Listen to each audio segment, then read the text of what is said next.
Life unfolds not by chance, but by a divine cadence. You feel it, that subtle hum beneath the surface of your reality, a melody that dictates the ebb and flow of your experiences. It's easy to mistake the jarring notes, the dissonant chords, for random misfortune, for tests from a distant universe. But what if I told you that these disruptions aren't random at all? What if they are precisely timed echoes, reflections showing you something you've forgotten? This video will shatter the illusion of bad luck and reveal the profound hermetic truth that binds your inner world to the outer circumstances you witness. We're going to peel back the layers of perceived chaos and discover how everything, from your deepest joys to your most profound sorrows, is a direct manifestation of a fundamental cosmic law. This isn't about fighting against the tide. It's about learning to dance with it. And real quick, make sure to subscribe and hit the notification bell for more videos just like this. Now let's keep going. You're not being tested, not in the way you might think. Life isn't throwing challenges at you to see if you'll break. Instead, consider this. Could it be that what feels like a trial is actually a subtle attunement? A cosmic tuning fork striking a specific frequency within you, designed to bring you back into harmony. Every disruption, every unexpected turn, is a vibration reaching out, asking for your attention. It's the universe's way of showing you the energetic imprint you're currently holding. Think of it like a musical instrument. If it's out of tune, every note will sound a little off, a little jarring. Your life experiences are the notes. The perceived tests are the hands gently adjusting the strings within you. This understanding comes directly from ancient wisdom, from Thoth himself, spoken through the Emerald Tablet. It's a profound revelation that shifts your perspective from victimhood to mastery.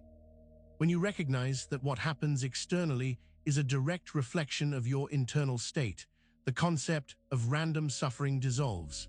No, you are not a pawn in some cosmic game. You are a co-creator, intricately connected to the grand symphony of existence, and the apparent disruptions are simply the universe's way of guiding you back to your own perfect pitch. But how does this reflection truly work? That's what we'll explore next, in the section on the mirror principle.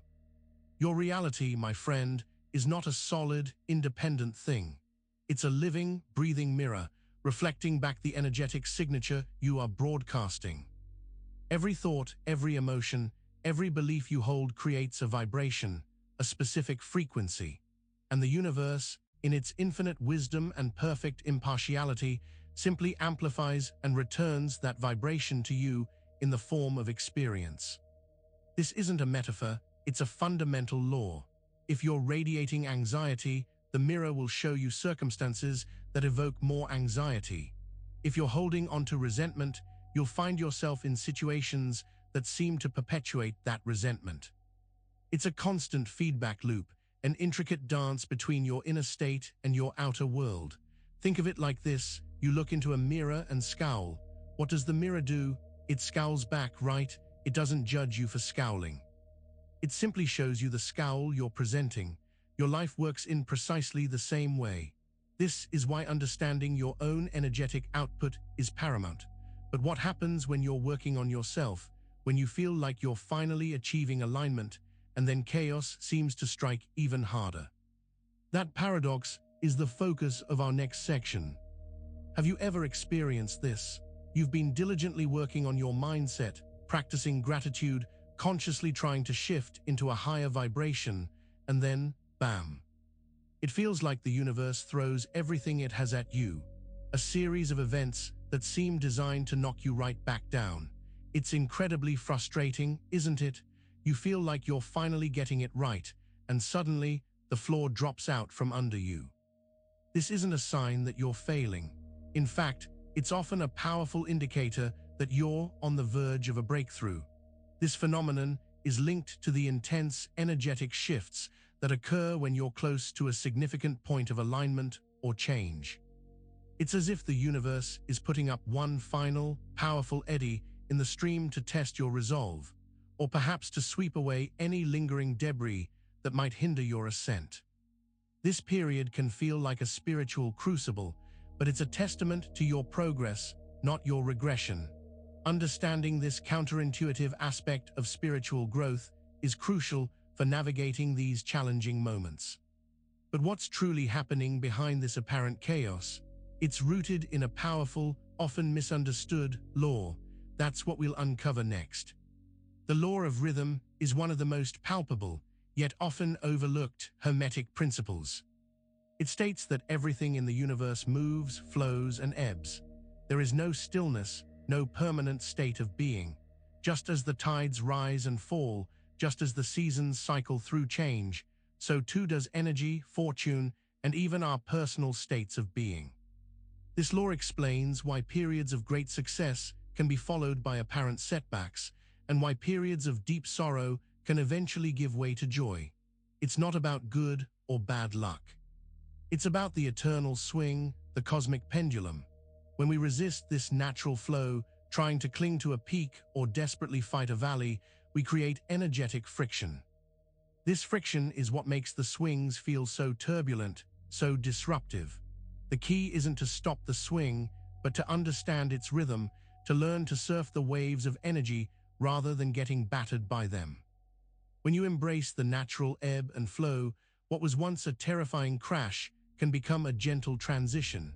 But this natural swing extends beyond mere ups and downs. It has a deeper purpose, especially when it involves apparent conflict, which is the focus of our next discussion. Polarization isn't the conflict you've been taught to fear. It's not about opposing forces locked in a never-ending battle. Instead, think of it as communication.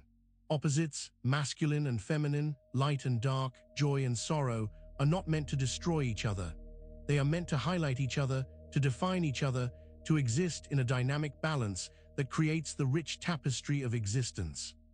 This interplay is how the universe communicates its vast spectrum of experience. When you polarize something, you're not creating an enemy, you're creating definition. Consider the relationship between night and day. They are polar opposites, yet one cannot exist without the other.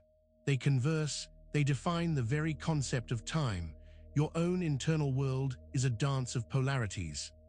When you see two seemingly opposite forces in your life, it's not a sign of impending doom, but an invitation to understand their energetic dialogue.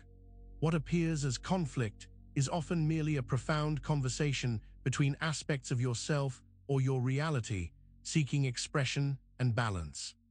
But understanding this interaction hinges on something even more fundamental, something that precedes your conscious choices. That's where we're headed next. We often believe that our thoughts are the primary architects of our reality. We conceptualize, we plan, we think our way into manifestation. But the Hermetic teachings reveal a deeper truth. Vibration comes before thought. Before a cohesive idea can even form in your mind, a foundational vibration must be present. This energetic hum is the raw material, the primordial soup from which thoughts arise. It's the feeling state that colors every perception and informs every conceptualization. If you are vibrating with fear, your thoughts will naturally be colored by that fear, leading you to interpretations and conclusions that reinforce it. This is why simply changing your thoughts without tending to your underlying vibration is often ineffective. It's like trying to repaint a house without first clearing away the rot underneath. The new paint will eventually peel. You must address the fundamental energetic frequency.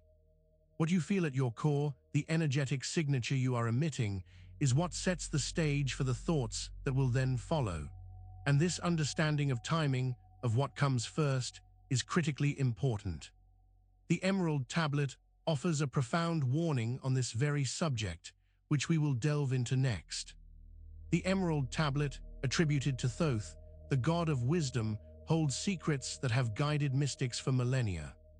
Among its profound pronouncements is a specific warning about timing, about the crucial importance of planetary and cosmic rhythms. It speaks not just of the present moment, but of the energetic currents that influence all manifestation. To act against the prevailing cosmic timon, To force a manifestation when the energetic alignment is not present is to invite a distorted outcome. It's like trying to plant a seed in the dead of winter and expecting it to bloom. Nature and the cosmos have their seasons for a reason. This isn't about fatality or predestination. It's about working with the energetic currents, not against them. When you understand the opportune moments, the energetic windows, your efforts become exponentially more powerful and less fraught with resistance. Ignoring these celestial rhythms leads to what Thoth referred to as the era of the great work, an action performed out of sync with the universe's inherent timing, resulting in something that is fundamentally out of alignment. But what exactly causes this profound misalignment? It's an issue of correspondence that we often ignore, and that's our next topic. Distortion is the inevitable result of ignored correspondence. Remember our discussion about reality being a mirror? Well, correspondence is the principle that states, as above, so below, as within, so without. It means that the patterns and principles of the macrocosm are reflected in the microcosm and vice versa. When you are living in a state of energetic dissonance, when there's a disconnect between your inner truth and your outer manifestation, you are essentially ignoring this law of correspondence. You're sending out one signal but expecting a different result. Imagine trying to tune a radio to a specific station, but you're holding the dial randomly. You'll get static, distorted fragments of sound, but never the clear broadcast you desire. That static is the distortion caused by ignoring the correspondence between your intended frequency and the one you're actually broadcasting. When you resist the natural flow, when you deny your own inner truth, or when you act out of sync with universal rhythms, you create this energetic misalignment.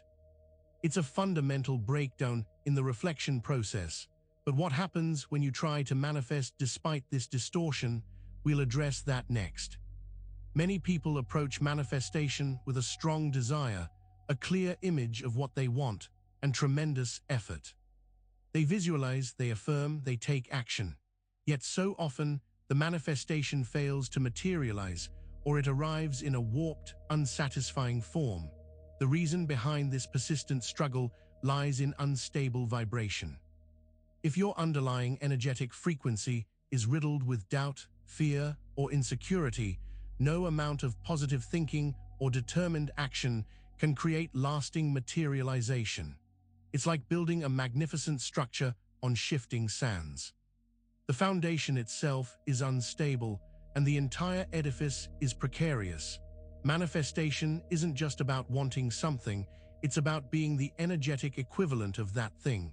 If you want abundance, you must vibrate with abundance. If you desire peace, you must already embody peace in your energetic field. When your vibration is constantly fluctuating between scarcity and abundance, between peace and turmoil, the universe struggles to lock onto a clear signal. It receives mixed messages, and the resulting manifestation will reflect this instability. This is why simply wanting more isn't enough. There's a forgotten key that unlocks true manifestation, and it has everything to do with our inner state. That's what we'll explore next.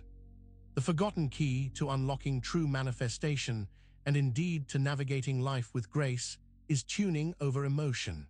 We are so conditioned to believe that our emotions are the primary drivers of our experience. And while emotions are powerful signals, they are often fleeting reactions to external stimuli or residual echoes of past experiences. True mastery comes not from being swept away by emotional tides, but from consciously tuning our energetic frequency, independent of transient emotional states. This means cultivating a stable, unwavering inner vibration even when emotions are turbulent. Think of it like a skilled pilot. The weather might be rough, storms may rage, but the pilot's focus is not on the chaotic clouds. It's on maintaining the aircraft's trajectory and altitude. They are tuned into the essential task, their internal state, focus, skill, intention, overriding the external emotional turbulence. Similarly, when you focus on tuning your vibration, your core energetic frequency, to your desired reality, you create an anchor. This stable vibration then influences your emotions, rather than your emotions dictating your vibration. But this process of tuning is not abstract, it's deeply connected to who you are becoming. That's our focus in the next section. The journey of self-discovery is not a linear path, it is a spiral of becoming. You are not a static entity, fixed and unchanging. Rather, you are in constant evolution, shedding old skins and integrating new awarenesses. Your identity, the very sense of I am, is not a destination but a dynamic process. Each experience, each lesson learned, each layer of consciousness you integrate, reshapes and expands your identity. This spiral means that who you are today is not who you were yesterday, nor who you will be tomorrow. As you ascend this spiral, you encounter different energetic frequencies, different aspects of your potential self. The choices you make, the vibrations you resonate with, determine which layer of the spiral you inhabit and what reflections you attract. Understanding this dynamic nature of identity is crucial because it means you have the power to consciously influence the direction of your spiral. It's not about fighting who you were, but about organically growing into who you are meant to be, one resonant step at a time. And sometimes, this growth feels incredibly difficult, leading us to a challenging but essential concept. That's what we'll discuss next. There is a hidden law that governs how we learn and evolve, a law that often feels like suffering, but is in fact a profound act of tuning. When we resist painful experiences, when we fight against loss or disappointment, we are actively blocking the energetic lesson that is trying to imprint itself upon us. The universe, in its infinite wisdom, uses these challenging moments to refine our energetic signature, to burn away impurities, and to recalibrate our vibrational frequency. This is not punishment, but a powerful, albeit often excruciating, form of energetic recalibration. Think of a blacksmith forging a sword. The intense heat and the repeated hammering are what give the metal its strength and shape. Similarly, the fires of adversity, when approached with awareness, can forge a stronger, more resilient, and more finely tuned version of you. The key is not to avoid pain, but to understand its purpose.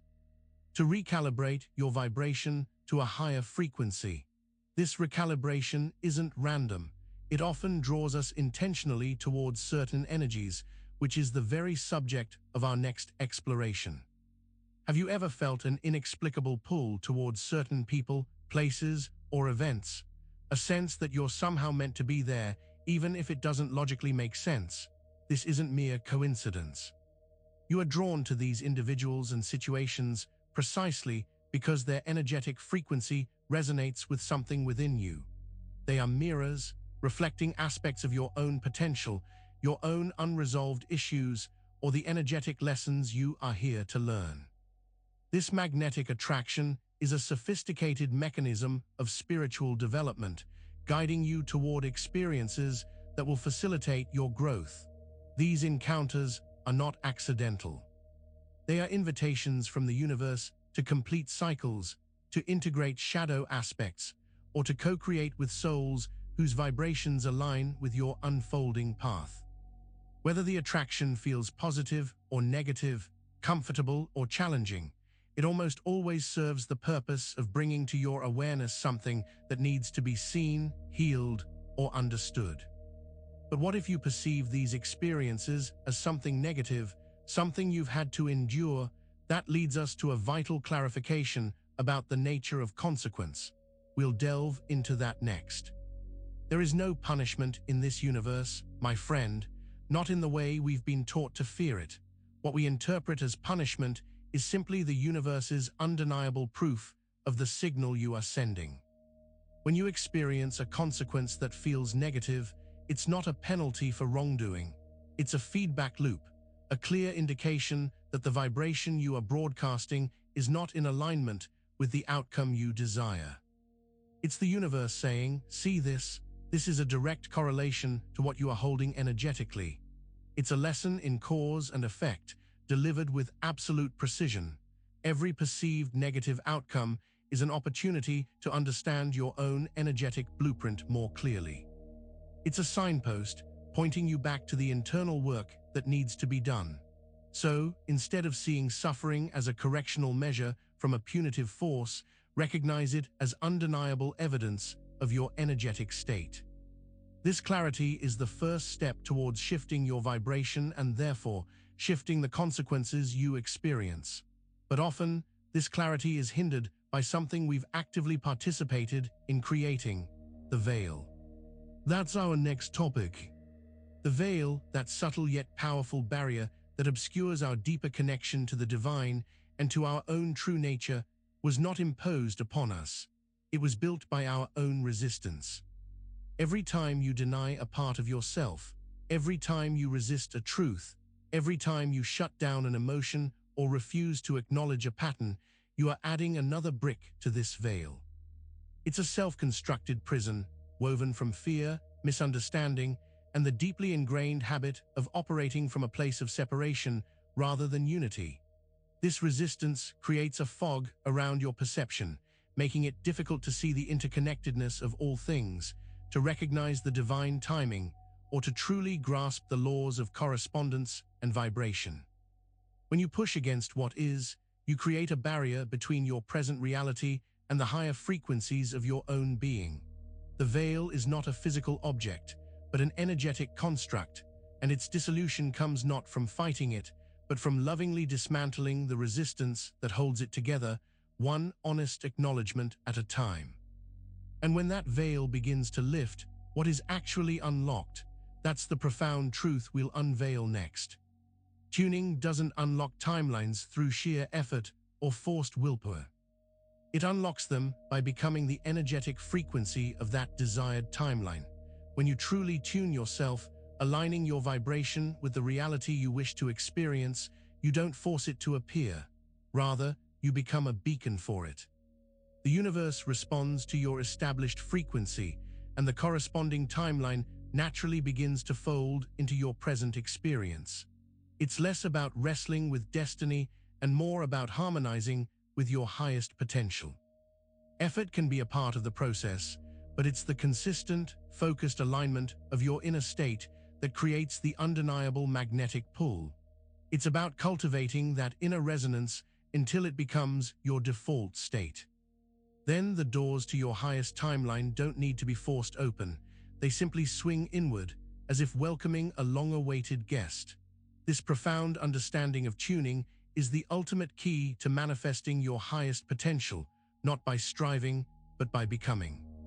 Make sure to subscribe for more videos just like this and hit that notification bell so you never miss the next teaching. See you in the next one.